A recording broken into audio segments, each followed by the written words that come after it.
আমন্ত্রণ দীপ্ত টিভির নিয়মিত স্বাস্থ্য বিষয়ক আয়োজন সুস্থ জীবন অনুষ্ঠানে। সাথে আছি আমি ডাক্তার অর্থি চক্রিফ।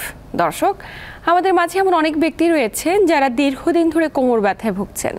তবে কোমর ব্যথার জন্য বিভিন্ন ধরনের চিকিৎসা পদ্ধতি কিংবা ওষুধ গ্রহণ করার পরেও যথার্থ ফলাফল পাচ্ছেন না। সাময়িকভাবে 2-1 ঘন্টা ভালো থাকলেও দেখা যায় পার্মানেন্টলি বিভিন্ন ধরনের জটিলতাগুলো ফেস করছেন, কিংবা ক্রমাগত এই কোমর ব্যথা তীব্র থেকে তীব্রতর হচ্ছে। এক্ষেত্রে ফিজিওথেরাপির ভূমিকা কতটুকু? আজ আমরা কথা বলবো এই গুরুত্বপূর্ণ বিষয়টি নিয়ে, এবং এ বিষয়ে বিস্তারিত আলোচনায় আজ আমাদের সাথে স্টুডিওতে উপস্থিত আছেন মাসকুলোস্কেলেটাল ডিসঅর্ডার স্পেশালিস্ট অধ্যাপক আলতাফ হোসেন সরকার। স্যার, আপনাকে স্বাগত আমাদের আজকের আয়োজনে। আপনাকে অসংখ্য ধন্যবাদ। স্যার, আজকে কথা বলবো যে কোমর ব্যথার কারণ, প্রতিকার এবং এক্ষেত্রে ফিজিওথেরাপির ভূমিকা নিয়ে। তো শুরুতে জানা জরুরি যে একজন ব্যক্তির কোমর ব্যথা আসলে কি কারণে হয়ে থাকে? কোমর ব্যথার কারণ কিন্তু অসংখ্য অসংখ্য অসংখ্য। সারা পৃথিবীতে যারা কোমর ব্যথায় ভোগেন তাদের দেখা যায় যে মেইন প্রবলেম যেটা হয় সেটা হলো তার পোশ্চার। এবং আমার 46 বছরের অভিজ্ঞতা দেশে এবং বিদেশে, এবং এখন ঢাকায় প্র্যাকটিস করছি। আমার প্র্যাকটিসে যারা আসে তাদেরকে কথা বললে, তাদের হিস্ট্রি নিলে ফাইন্ড আউট হয় প্রথম দ্য মেইন কারণ হলো ব্যাড পোশ্চার অ্যান্ড তার মাসেল ইমব্যালেন্স। আচ্ছা আচ্ছা। যখনই সে ব্যাড পোশ্চারে থাকে তখনই মাসেল ইমব্যালেন্স হয়। আল্লাহ সুবহানাহু তাআলা আমাদের মাসেলগুলোকে সৃষ্টি করছে তার পার্টিকুলার কাজ করার জন্যে, কিন্তু যখন আমরা বসে থাকি তখন ওই কাজটা না হয়ে ওভারল্যাপিং হয়ে যায় এবং মাসেলগুলো টায়ার্ড হয়ে যায়, ফ্যাটিক হয়ে যায়, ক্লান্ত হয়ে যায়। তো এইটার জন্য তাকে তৈরি করা হয়নি। এবং এর পরিপ্রেক্ষিতে মাসেলগুলো কি করে? মাসেলগুলো বলে আমি আর পারছি না, আমাকে এইভাবে বসিয়ে রাখো না, তোমার বসা পরিবর্তন করো। একদমই। এই হলো একটা আমার যেটা ধারণা, যেটা দ্য মেইন কারণ। যারা কোমর ব্যথায় আমার চেয়েও বিশেষজ্ঞ, পারদর্শী, যারা অনেক রিনাউন্ড, তারা বলছে, আমি যে কারণের কথা বললাম, তারা বলছে 70 থেকে 80 ভাগ লোক এই কারণেই ভোগে। আচ্ছা। 4 ভাগ লোক ভোগে হলো ডিস্ক প্রবলেম। এখানে আমি একটু বলে যাই আপনাকে, কোমর ব্যথা মানেই ডিস্ক প্রবলেম নয়। Disc problem is a disc problem. অনেক সময় রোগজন লিস্থিসিস হয়। আমি একটা ডামি আপনাকে দেখাই। এখানে যে বোনটা আছে এখানে সুন্দর লেগে আছে, কিন্তু একটা থেকে আরেকটা সরে যায়, লিস্থিসিস হয়। তার জন্য কোমর ব্যথা হয়। যারা অনেক বয়স হয়েছে, যাদের বোন ডেন্সিটি কমে গেছে, অস্টিওপোরোসিস হয়েছে, তাদের এখান থেকে কোমর ব্যথা হতে পারে। একটু আগে বলছি 4% people is suffering from the disc problem. এই যে দেখেন ডিস্ক বের হয়েছে, ডিস্ক প্রবলেমের জন্য হয়। এখানে আর একটু বলি, এই ডিস্ক প্রবলেম যখনই হবে, বের হবে, এখানে ফ্যাসেট জয়েন্ট আছে, এই যে পিছনের দিকে ফ্যাসেট জয়েন্ট। অ্যাকচুয়ালি ভার্টিব্রাতে আমরা বলি আর্টিকুলার ট্রায়েড, মানে 3টা জয়েন্ট থাকে, ইন্ট্রাভার্টিব্রা, বোথ ফ্যাসেট জয়েন্ট। তখন এই ফ্যাসেট জয়েন্টের উপরে চাপ পড়ে, তো তখন কোমর ব্যথা হয়, লোকাল পেইন হয় ফ্যাসেট জয়েন্ট থেকে। এই জন্যে কোমর ব্যথার কারণ অসংখ্য। যেমন ধরুন আপনি বসে আছেন, এখন উঠতে গেছেন, হঠাৎ করে আপনি ব্যথা পেলেন, তীব্র ব্যথা, আর এখন লক হয়ে গেলেন, আপনি আর সরতে পারেন না। আর একটা ব্যাপার আপনাকে বলি, ওয়াশ বেসিনে সকালে যখন আমরা মুখ ধুই, অনেকেই মুখ ধোয়ার পরে, ব্রাশ করার পরে একটু কাশি দেয়, এরকম কাশি দেয়। সে সামনের দিকে ঝুঁকে আছে এবং কাশি দিচ্ছে, এটা ঠিক লাম্বার রিজনে গিয়ে এটাকে পুশ করে, কাকে?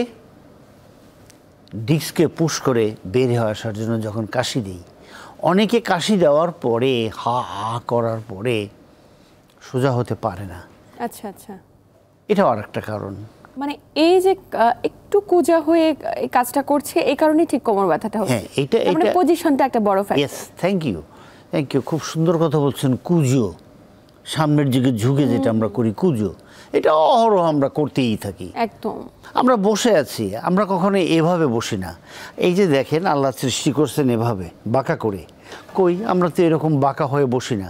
আমরা বসার সময় রাউন্ডেড ব্যাক নিয়ে বসি। এটা আর একটা কারণ। একদমই। প্রথমে শুরুতে আপনাকে বলছিলাম দ্য পোশ্চার, আমরা কিভাবে বসছি। আল্লাহ পাক সর্বশ্রেষ্ঠ, সর্বশক্তিমান, উনি আপনাকে সৃষ্টি করছে এইভাবে যে তুমি এইভাবে বসার চেষ্টা করো। আমাদের কাজের জন্য আমরা এইভাবে নুয়ে যাই, অনেক সময় তো লিখতে গিয়ে এইরকম হয়ে যায়। একদমই। নিচে আমার বল পেনটা পড়ে গেছে, আমি তুলতে গিয়ে সামনের দিকে ঝুঁকে বাঁকা হয়ে তুলি। এটা কারণ। আপনি কত ভারী জিনিস উঠালেন এটা নয়, না, খুব সিম্পল একটা ছোট জিনিস যদি আমি তুলতে চাই, সেক্ষেত্রে পজিশনটা ম্যাটার করে। পজিশনটা ম্যাটার করে, রাইট ইউ আর। তো এই প্রত্যেকটি বিষয় আসলে কোমর ব্যথার জন্য দায়ী। আমরা প্রত্যক্ষ কিংবা পরোক্ষভাবে প্রত্যেক দিন এই কাজগুলো সবাই করতে থাকি। এই জন্য আমাদের জীবদ্দশায় একাধিকবার আমরা কোমর ব্যথায় ভুগি, এবং সেটা ছোট থেকে শুরু করে মাঝবয়সী বৃদ্ধ প্রত্যেকটি ব্যক্তি। স্যার, একটু জানতে চাই, এই যে কোমর ব্যথায় ভুগছি আমরা, জীবনযাপন আমাদের লাইফস্টাইলে আসলে কোনো পরিবর্তন নেই, আমরা দীর্ঘ সময় একই পজিশনে বসে, আপনি যেমনটি বলছিলেন, একটু কুজো হয়ে সামনে বসে ডেস্কে কাজ করছি, ডেস্কে কাজ করছি, কিংবা মোবাইল স্ক্রলিং করছি, কিংবা যারা স্টুডেন্ট তারাও একটু সামনের দিকে ঝুঁকে নুয়ে লিখছে। এই বিষয়গুলোকে আসলে পরিবর্তন না করলে কোমর ব্যথা তো বাড়তেই থাকবে। তার মানে পরিবর্তন করা জরুরি। এটি যেমন একটি ফ্যাক্টর, লাইফস্টাইলে আর কি ধরনের পরিবর্তন আনার পরামর্শ দেবেন? আপনাকে এই কোমর ব্যথা থেকে ভালো থাকতে হলে প্রথম হলো আপনাকে পানি খেতে হবে একটু।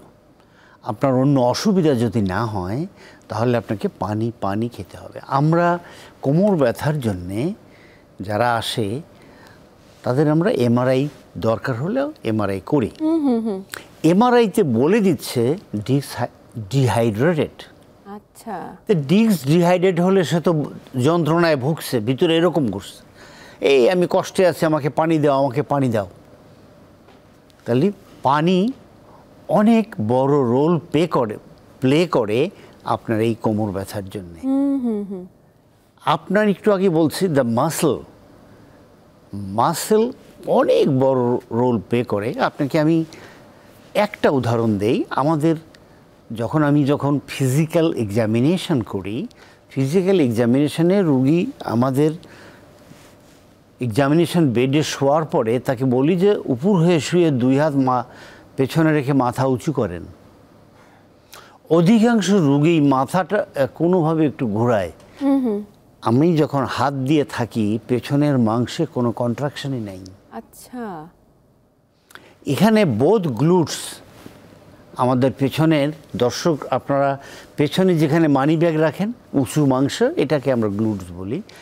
এই মাংসেরও টেস্ট করি। উপর করে শুয়ে হাঁটু বাঁকা করে বলি পা উঠান, শর্ট লিভারে আমরা বলি উঠান, পারে না। অনেকে জাস্ট কন্ট্রাকশন করে ছেড়ে দিল, আর উঠে না, তার মানে মাসেল উইক। তাহলে গ্লুটস উইক থাকলে তার কোমর ব্যথা হয়। আপনাকে চিত হয়ে শোয়ার পরে যখন আমি আপনাকে বলি আপনার পাটা টেনে বুকের দিকে নেন, আমি হালকা আটকায় রাখি, এটা ফ্লেক্সর মাসেলকে টেস্ট করি, উইক। ফ্লেক্সর মাসেল এত উইক আমি ধরার পরে সে নিতেই পারে না। আর ফ্লেক্সর মাসেলটা এখান থেকে আসে, এখান থেকে এসে আমাদের এই বনে লাগে, গ্রেটার টকেন্টারে লাগে। তো সেটা যখন বাঁকা করতে যায় তখন পুরা স্পাইনের নিচের অংশকে সে পুল করে, পারে না। তাহলে এই কাজটা তার হয় না, সেজন্য কোমর ব্যথা হয়। অসংখ্য কারণ, মানে বিভিন্ন ধরনের কারণ রয়েছে, কিন্তু আমরা হরহামেশাই ওষুধ খাচ্ছি। জীবনযাত্রায় কোনো পরিবর্তন আনছি না, আমাদের যে লাইফস্টাইল সেখানে আমরা কিভাবে বসতে হবে, কিভাবে জীবন যাপন করতে হবে, এই ব্যাপারে আমাদের একদমই শঙ্কা নেই। আসলে জীবনযাপন পদ্ধতিতে পরিবর্তন আনা কতটুকু জরুরি একজন মানুষকে সুস্থ থাকতে হলে? সুস্থতার একটি সবচেয়ে বড় মাধ্যম হচ্ছে কোমরটিকে সুস্থ রাখা। কারণ একটা মানুষের হাঁটা চলা সব কিছুই নির্ভর করে তার যদি কোমরটি সঠিকভাবে পরিচালিত হয়, কিংবা তিনি যদি ভালোভাবে তার লাইফটাকে লিড করতে হয়, সেক্ষেত্রে কোমর ব্যথা থেকে মুক্ত থাকাটা খুব বেশি জরুরি। স্যার, একটু জানতে চাই, এই যে মানুষেরা এত ওষুধ খাচ্ছে, বিভিন্ন চিকিৎসকের কাছে যাচ্ছে, অনেকের কমপ্লেন থাকে সাময়িক সময় ভালো থাকছি, কিন্তু তারপরে গিয়ে আর ওই যে ব্যথাটা, এটা ওষুধ খাওয়া বন্ধ করলে কন্ট্রোল করতে পারছি না, আবারও ব্যথা বেড়ে যাচ্ছে। তো ওষুধের মাধ্যমে খানিকটা দমিয়ে রাখা সম্ভব, কিন্তু পুরোপুরি সুস্থ করা সম্ভব নয়। কি কারণে, এবং এক্ষেত্রে ফিজিওথেরাপির কোনো ভূমিকা রয়েছে কিনা? ওয়েল, এই কারণগুলোর জন্য ফিজিওথেরাপির ভূমিকা অপরিসীম। আমরাই আপনার সঙ্গে একটু আগে আলাপ করছিলাম যে একটা লোককে আমি বললাম, আপনি রুগীকে বললাম আপনি শুয়ে 2 হাত মাজায় রেখে মাথা উঠাতে পারে না। তাহলে কী হয়েছে? তার ব্যাক মাসেল উইক। এখন ব্যাকে তো অনেকগুলো মাসেল আছে যারা এক্সটেন্ড করে, তা আপনাকে ফাইন্ড আউট করতে হবে এইটা। তাহলে এখানে ওষুধ কাজ করছে না। আমাকেও রুগীরা বলে যে কাজ করে না স্যার। অসংখ্য রুগী আসে যারা এই ব্যাপারে বলে যে ওষুধ খাচ্ছি কিন্তু ব্যথা যাচ্ছে না। কিন্তু ব্যথা is due to weakness of the muscle. তাহলে পৃথিবীতে আপনি যদি এখন সার্চ দেন, গুগল ইঞ্জিনকে বলেন, এই ইঞ্জিন বলো তো কোন ওষুধ খেলে আমার এই ব্যাক মাসেলটা স্ট্রং হয়ে যাবে। গুগল ইঞ্জিন বলছে আপনাকে যে এরকম ইনফরমেশন আমার কাছে নাই। তার মানে অনলি মেডিকেশন ইজ ফিজিওথেরাপি। আপনাকে আবার এখানে ফিজিওথেরাপি প্রয়োগ করার আগে ওখানের যে মাসেলগুলো আছে, এই মাসেলগুলোকে আপনাকে বের করে ফেলতে হবে। কারা কারা, কে কে বেশি, তাদের অ্যাকশান কী। কারণ সবার অ্যাকশান নিতে এক নয়। তো সেই জন্যে আপনাকে মাসেলগুলো বের করে সুন্দর করে ফিজিওথেরাপি করতে হবে। যেমন আমি এবং আমার টিমের সদস্যরা আমাদের প্র্যাকটিসে কি করি, আমাদের প্র্যাকটিসে প্রথমে হলো ফাইন্ড আউট করি কোন মাসেল, সেটাকে বের করি। তারপরে সেখানে আমরা মায়োফেশিয়াল রিলিজ করি। আচ্ছা, আমি একটি জিনিস ডেভেলপ করছি, সেটা হলো এই, আপনি একটা প্রপোর্শন, সেটা হলো নারকেল তেল, কোকোনাট অয়েল, সে ধরেন যদি 250 গ্রাম হয়, সেখানে আমরা স্ট্যান্ডার্ড গার্লিক, রসুনের 20 কোয়া নেই। এই কোয়াগুলোকে সুন্দর করে কেটে কুচি কুচি করে রসুনটাকে তেলের মধ্যে দিয়ে হালকা আগুনে গরম করি। যখন লাল লাল হয়, আমার মা পোলাও রান্না করতে পেঁয়াজকে এইভাবে লাল লাল করতেন, বেরেস্তা বলে, বেরেস্তা গ্রামে। হ্যাঁ, আমি লুকায় লুকায় অনেক সময় খেয়েও ফেলতাম। তো সেই রকম হবে, লাল লাল হবে। আপনি একটা পাত্রে রেখে দেন, আপনি উপর হয়ে শুলেন, আমরা তখন ওইটা দিয়ে সুন্দর করে মায়োফেশিয়াল রিলিজ, এইটা সে টাইট হয়ে গেছে, উইক হয়ে গেছে, আর আমাদের ওখানে যে ফাঁসা আছে, ফাঁসার সঙ্গে সে একদম লেগেই গেছে বলা যায়। তো তখন আমরা হাত দিয়ে, আঙুলের টিপ অফ দ্য ফিঙ্গার দিয়ে মায়োফেশিয়াল রিলিজ করে তাকে এটাকে চেঞ্জ করে ফেলি। মানে এটা স্যার, এই যে তেলটা দিয়ে মাসাজ করার বিষয়টা আসলে কতক্ষণ কন্টিনিউ করতে হবে? অ্যাকচুয়ালি আমরা এটা করি হলো ব্যাকের জন্য, ব্যাকের যে স্মল এরিয়ার জন্য 10 মিনিট। আমরা এটাকে বলি myofascial release. Excellent treatment sir. এই যে এক্সেলেন্ট ট্রিটমেন্টটা পাচ্ছে, রোগীর কিন্তু আস্থা নেই। কারণ রোগী ভাবছে যে আমি এতদিন মেডিসিন খেয়েছি, আমি যখন মেডিসিনটা খাই তখন কেবলমাত্র ভালো থাকি, পরবর্তীতে আমার ব্যথা আরও বেড়ে যায়। তাহলে এই যে 5 মিনিট বা 10 মিনিট আমি মায়োফেশিয়াল রিলিফ করার জন্য যে মাসাজটা নিচ্ছি, এটা নেওয়ার পরে আসলে কতটুকু ভালো থাকবো? আমরা এই মায়োফেশিয়াল রিলিজ করার পরেই আমরা ওই উইক মাসেলগুলোকে শক্তিশালী করার প্রক্রিয়া তৈরি করি। এটাকে আমরা বলি স্ট্রেংথেনিং এক্সারসাইজ। এবং বিশ্বাস করবেন, রোগীরা বলে করলেনটা কি? বললাম কেন? বললো একটু আগে আমার যে কষ্ট অস্বস্তি ছিল, এখন আমি তার চেয়ে অনেক ভালো বোধ করছি।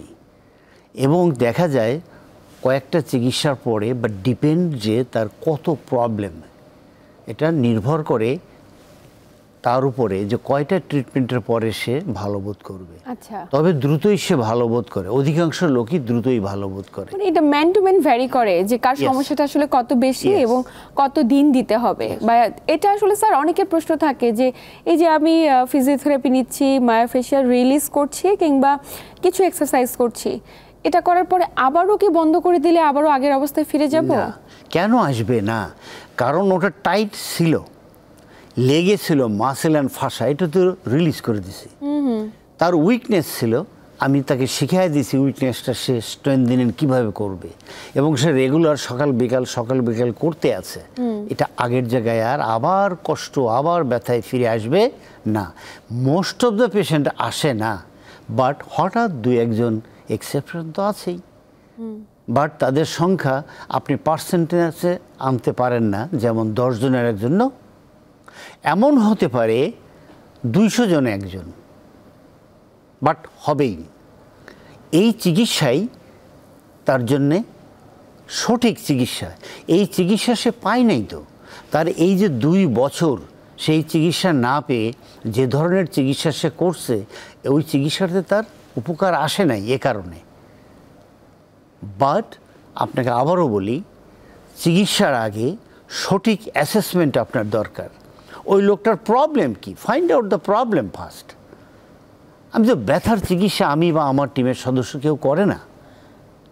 আমরা ব্যথা কেন হচ্ছে, কজ অফ দ্য ব্যথা, আমাদের এখানে কজ কি, tightness of the muscle, muscle and ফাসা tight. এখানে ব্যথার কারণ কি, তার উইকনেস অফ দ্য মাসেল, উইকনেসের জন্য তার ব্যথা হচ্ছে। তার মানে এই ফাসাটাকে আমরা যদি রিলিফ করে দিতে পারি, ব্যথা কমে যাবে। এবং সেক্ষেত্রে পারি এবং আপনাদের দেওয়া পরামর্শ মেনে স্যার রেগুলার এক্সারসাইজ করাটা খুব বেশি জরুরি।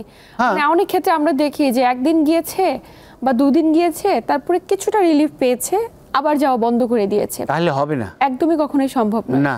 না, একটা পর্যায়ে আসবে, আমরা ওনাকে টেস্ট করে দেখব, তখন আর ওনাকে আসতে হবে না, বরং উনি ওনার বাসায় নিকটস্থ আত্মীয় স্বজন তাকে এক্সারসাইজগুলো বলে দেবে যে করেন।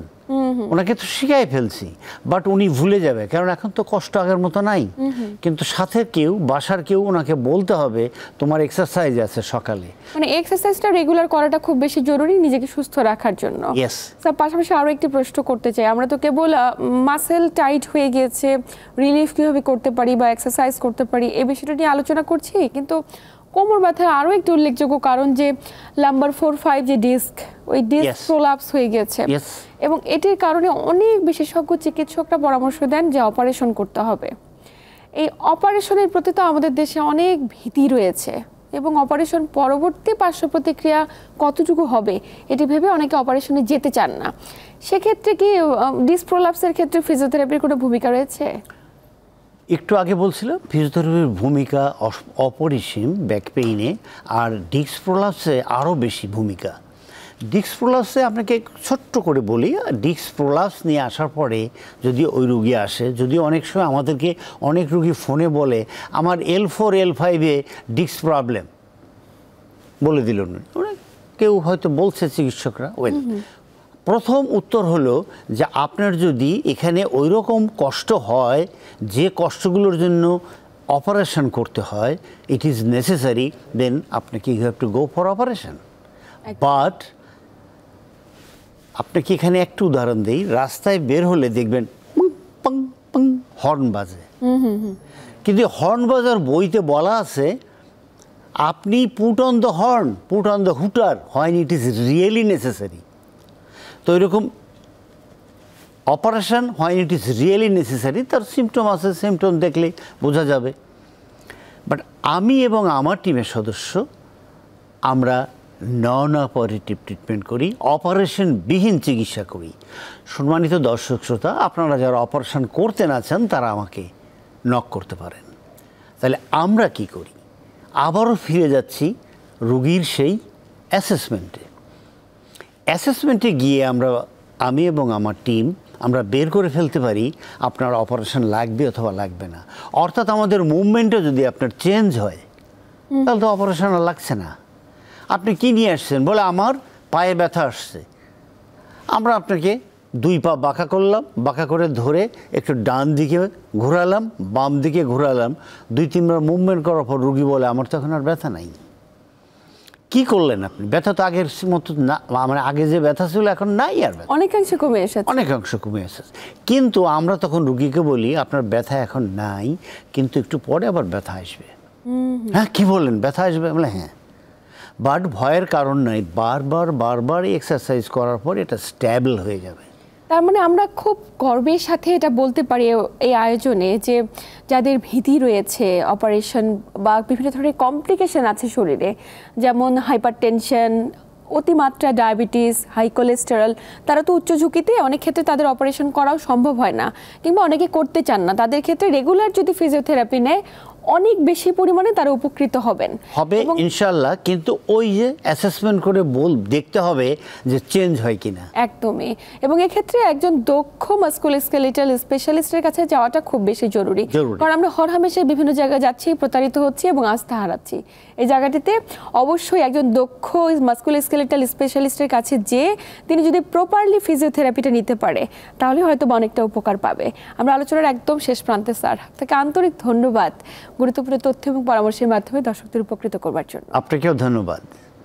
প্রিয় দর্শক, এই ছিল আমাদের আজকের আয়োজন। কোমর ব্যথা হলে অবহেলা নয়, আসুন নিজেদেরকে একটু সচেতন করে জীবনযাত্রার মানে পরিবর্তন আনি। এতক্ষণ সাথে থাকার জন্য সবাইকে আন্তরিক ধন্যবাদ জানিয়ে আমি ডাক্তার অর্থী আজ এখানেই বিদায় নিচ্ছি। সবাই ভালো থাকুন, সুস্থ থাকুন এবং দীপ্ত টিভির সাথেই থাকুন।